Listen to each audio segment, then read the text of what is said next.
Hello, my wonderful, beautiful friends. Guys, welcome back to r/IDontWorkHereLady, where people who aren't employees get mistaken as employees by Karens. And seriously, all it takes is a similar color shirt to what employees wear, and to a Karen, you automatically work at Walmart. My friends, strap yourselves in because it's going to be another wild ride today. I hope you enjoy the stories today, and do remember to hit that subscribe button if you haven't already. So it finally happened. I finally met my first Karen after 19 years. Now, I've met many people with a Karen haircut before, but they've all been nice. But not this time. So, I work at a well-known corner shop in the UK. We also have a well-known sandwich shop as a part of our shop.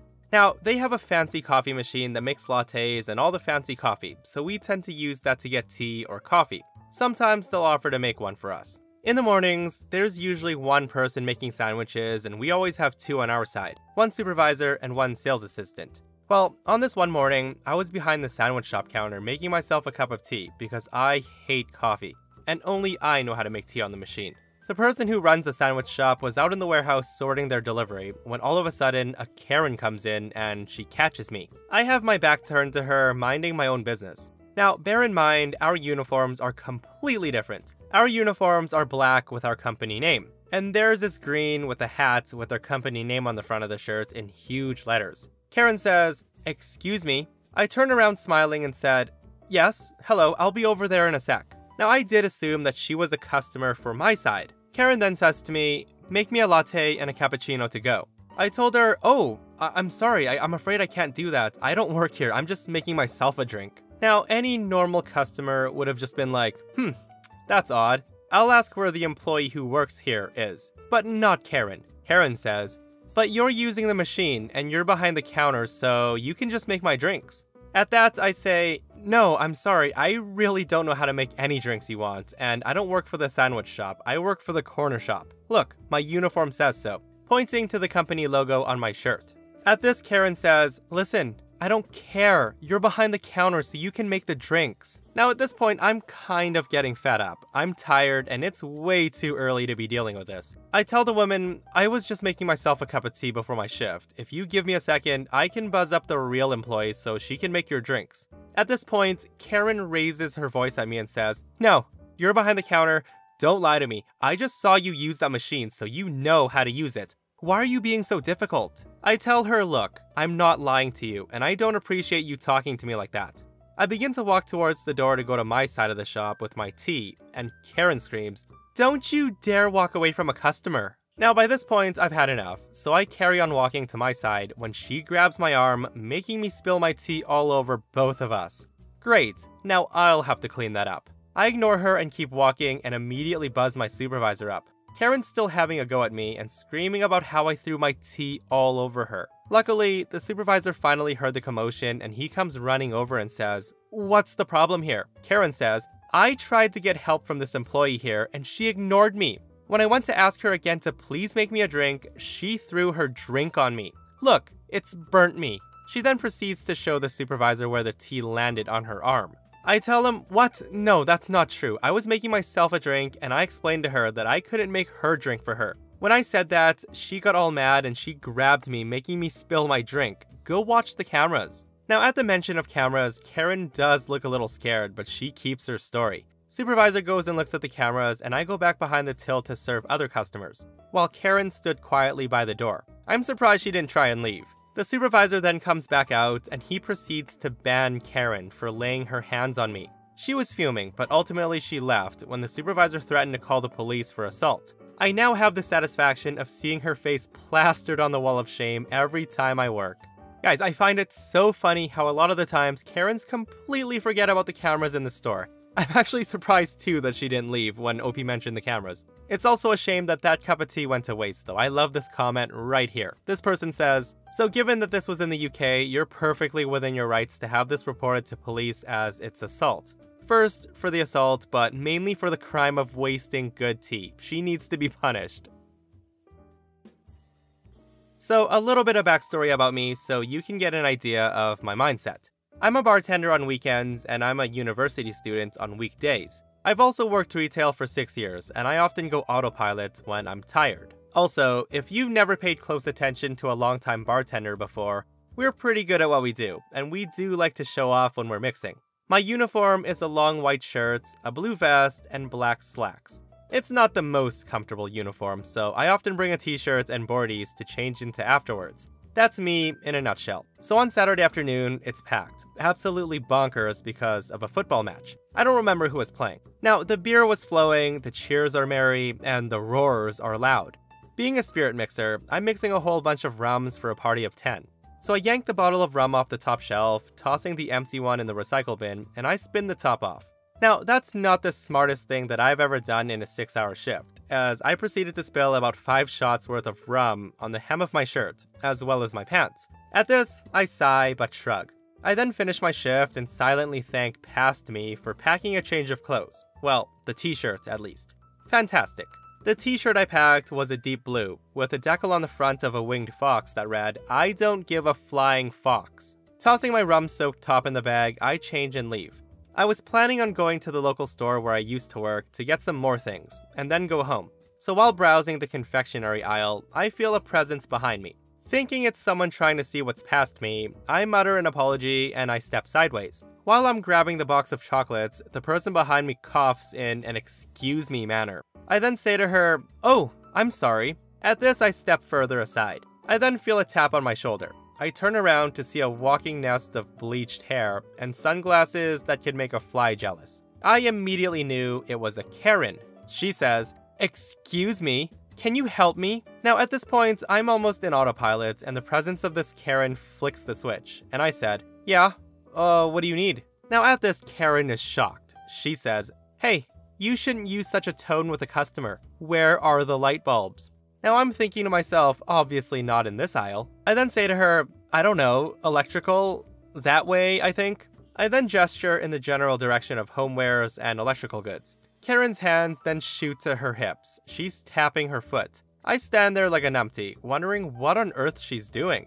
She then says to me, "Well, aren't you gonna take me there?" I tell her no, and she proceeds to throw her hands in the air saying, "Well, I never. The service here is so terrible. Why are you even employed if you're not helping customers?" The woman then leans in to jab a finger at me, and I instinctively rock backwards, and she says, "You need to take me there." And me, finally suppressing 6 years of customer service, says, "Lady, I don't..." She interrupts me and says, "I don't care what excuse you have. You..." It was at this point she stops, and I notice her nostrils flare. She then says, "Are you drunk?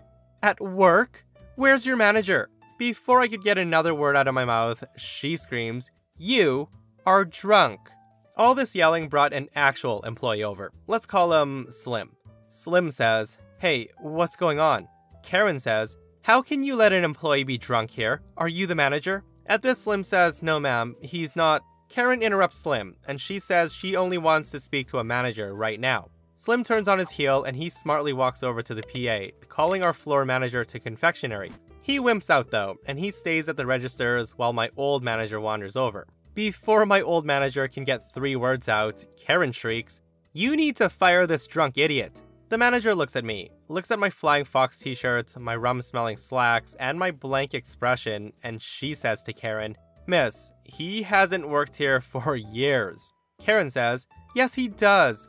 Look at him. Stop protecting his drunk ass." It was at this point the manager tells her to calm down, and Karen says, "I won't calm down until you fire him. How dare you let a drunk serve me? Look at him." It seems she actually took the time to look at my outfit this time. She sees a shirt that's borderline offensive, yet cute at the same time. And her face flushes pink and she flicks her hair in annoyance. She then says to us, "Excuse me, I'm late for an appointment." She then pushes past the manager and I and she leaves the store. Manager watches her leave before giving me a sideways glance. I shake my head slowly and just wave it away. Dumb customers was something I dealt with at least once a week as a cashier. At least she decided to leave with whatever dignity she still had after realizing her mistake, right? Unlike this woman in the next story, guys. So the next story was submitted by a guy named Yash, and it's such a crazy encounter with a Karen, guys. Okay, so this story took place years ago, back in 2003. I was only 30 years old at the time, and I was at my local Walmart after work one day. I had told this story to one of my coworkers, who suggested that I send you this email. Anyways, my wife had gotten me to stop by Walmart after work to pick up a few things for dinner. Now, I do want to note that on this day, I was working as a software engineer, so I was wearing jeans, dress shoes, a nice dark navy polo, and a lanyard around my neck with a work ID. So I guess I could have been mistaken for a manager of some sort. I don't know. Thinking back, I should have totally stuck that ID into my pocket. Now, back then, I had no idea that these people were called Karens. To me, this was just a delusional woman who was off her meds. So on one hot summer day in July, I guess I got to meet what you kids nowadays call a mega Karen, who happened to be completely bonkers. Stay with me. On this day, I was in the frozen food aisle, looking for some frozen lasagna, when out of the corner of my eye, a woman who looked to be in her 80s was in a wheelchair. She was trying to reach a frozen McCain cake on the middle shelf in the freezer. Now, I offered to help her, of course, as I wasn't going to turn away from an elder needing help. So I grab her the cake, she thanks me, and she goes on her way. I then grab my lasagna and I was gonna check out, when all of a sudden I hear, "Hey, now that you're done helping her, come help me get this off the top shelf."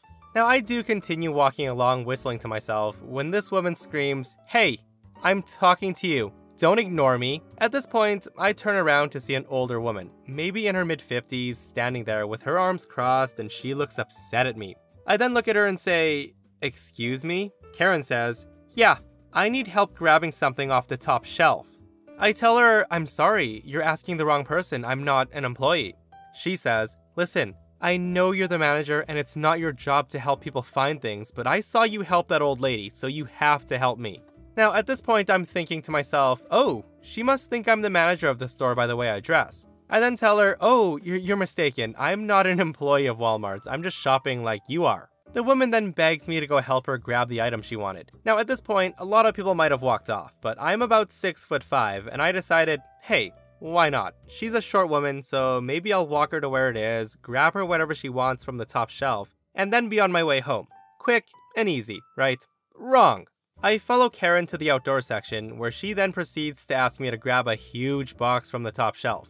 She looks at me and says, "Okay, I need you to go get a ladder or whatever you use to grab that box off the top shelf for me." I then say to her, whoa, I'm so sorry. I thought I was helping you reach something higher up. I had no idea I need a ladder. You're gonna have to find an actual employee to do that. After I said this, something then flips in her brain and she looks at me and says, "Well then go get an effing ladder. How did you become a store manager if you're so stupid?" Now, when she said this, I immediately start walking away. I told her I'm not helping her, that I'm gonna pay for my lasagna and go home. I'm walking off while she's screaming insults at me that she's gonna call corporate and get me fired. At the time, I then made the mistake of saying, "Hey, I'm not an employee. Even if I was, you talking to me like this makes me not want to help you even more." The delusional Karen then says, "Listen, it's already bad enough that you're dark-skinned. I'm white. You have to help me. If you don't, I'll tell everybody what a racist you are for not helping a white woman." And I'm sure corporate would love to hear that. Now, I do want to note that 9/11 was still pretty fresh in everybody's minds in 2003, and I'm pretty sure she was referring to that. We're going in circles at this point, and I'm no longer listening to her because why should I? She then says something I'll never forget. The woman literally points a finger in my face, gets really close, and with the creepiest dead smile on her face, she says, "If you don't help me, I'm gonna go to my car, I'm gonna grab my gun, and I'm gonna make you help me. You're lucky I don't have it on me right now, or you'd be in trouble." Okay, so she just threatened me, and I'm actually getting nervous at this point. I tell her, "Okay, I'm gonna go to the back, I'm gonna grab the ladder, ma'am, I'm gonna be right back." Now, I could have easily left the store, but I didn't want this crazy woman potentially harming some other innocent employee if her threats were true. I decide to go off and search for any employee right now. I end up finding one, and I ask him to call the real manager and maybe get security, as this woman was completely Looney Tunes. About 5 minutes later, the supervisor and Walmart security comes. I explain to them that there's a woman who just threatened to go to her car and grab her gun if I don't help her grab this box from the top shelf.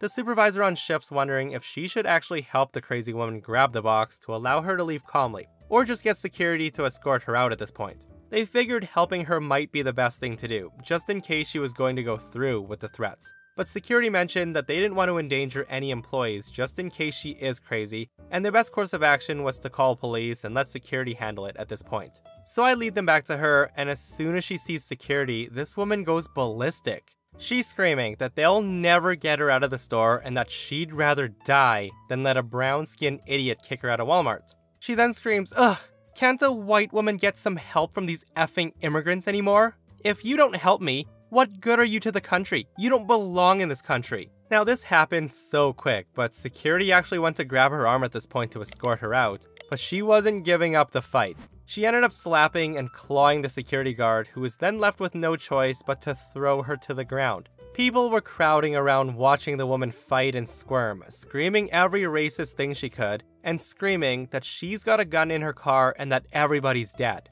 It took 2 security guards to get this woman under control. Security ended up pulling her out of the store as police rolled up to arrest her. The whole time, she was screaming at the police that they're white and they shouldn't be arresting her.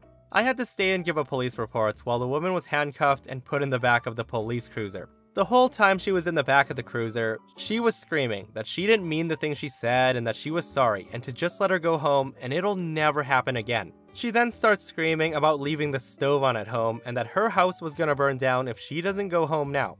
We all assumed that this woman had some sort of mental disorder going on. I don't know what happened to her after that, and I'm assuming she got charged. Also, no idea if the cops ever searched her vehicle either, because I was told I could leave. And at the time, the officers were going inside to look at the store cameras. To this day, I do wonder what happened to her. She's gotta be in her 70s or even 80s by now. Guys, what a crazy, wild story. And like OP said, that woman might have been suffering from some sort of mental disorder, and she might have not even had a weapon in her car. What a terrifying threat to make to a stranger though, and I'm glad nobody was harmed at the end. And Yash, if you're listening, thank you so much for the story submission, sir. So after that crazy story, guys, I gotta finish off with a more normal I Don't Work Here experience. Enjoy the wholesome story. So, some background. I recently got married to my dear husband last January. My husband and I work in Japan and we're both expats, so we kept our wedding guest list short and limited our immediate family and close friends because our families would have to fly here just to attend. It's quite a big ask. My husband and I are also very introverted. We don't drink, we're not overly fond of parties, and we're both very close to our immediate families. So we thought instead of having a bachelor or bachelorette party, why not host a dinner for our respective families? We both agreed and our families liked the idea too. They wanted to spend some time with us on the last night before we were officially married. He and his father went to another restaurant, and me and mine to another. My family is composed of my parents, my brothers, my sister-in-laws, my aunts, and my uncles. So on to the scene. My family and I went to this Chinese restaurant at the hotel we're staying at. My family loves Chinese food, so we thought it was a great choice. We had a whole room reserved for our table, so we had some privacy. Because we were in a room, we had one head waitress, who was the liaison between our party and the waitstaff. She spoke Japanese, and I could also speak Japanese, but my family could not. So I sat at the end of the long table, so it was easier to talk to staff because I did a lot of the translating back and forth between my family and her. If she asked a question, I would translate for my family and relay the answers to her in Japanese. If my family had a question, it was the same deal. When the third dish was served, she came to ask me a question about the fourth dish. She asked me, should we serve the fourth dish individually, or should we let someone decide how much to put on their plate? I told her, individually, please, thank you. She then says okay. And by the way, this party is for the wedding tomorrow, right? I tell her, yeah, we're all really excited. Everybody flew in from another country, and it's been so stressful, but it's finally tomorrow. With that, the woman gestures to my brother and sister-in-law, who were coincidentally sitting in the center of the long table. And she asked, are they the lucky couple? They look so good together. I told her, oh, I'm the bride-to-be. She then went quiet for a full 20 seconds, and I felt so bad for her, so I laughed it off. I then say to her, oh, but I agree, they do look good together. They've been married for a good 4 years already. At this, she sighs, hopefully in relief, and says, I'm sorry, I thought you were the tour guide. I told her, oh, it's okay, don't worry about it. She then excused herself to take care of the fourth dish. My brother then asked me what that was about and if there was a problem. I told him, she thought you and your wife were the ones getting married tomorrow. He told me it's probably because I looked like the tour guide for the group. I responded, yeah, that's what she said. Do I really look like the tour guide? Brother says to me, I mean, everybody's paired off. You're the only one without a partner, and you're the only one who can speak Japanese. You've been talking to her about everybody's orders basically the whole night. We then told our family about the conversation, and everybody had a good laugh. I made sure I went to talk to the head waitress afterwards to make sure she was alright, and she was. I also made sure to talk to the manager to let him know that his staff was exemplary. We don't give tips in Japan, but I would have tipped her so much if I could. And there you have it, guys, and I don't work here story without a raging Karen. One of the more normal I don't work here encounters. And that, my friends, brings us to another end of our /IDontWorkHereLady. Guys, if you enjoyed the stories today, do remember to hit that thumbs up. And if you missed yesterday's episode on the channel, a crazy Karen demands to touch OP's hair and she calls 911 when she's denied. Check it out if you haven't, and myself and Stevie Boy will see you guys in the next one. We love you.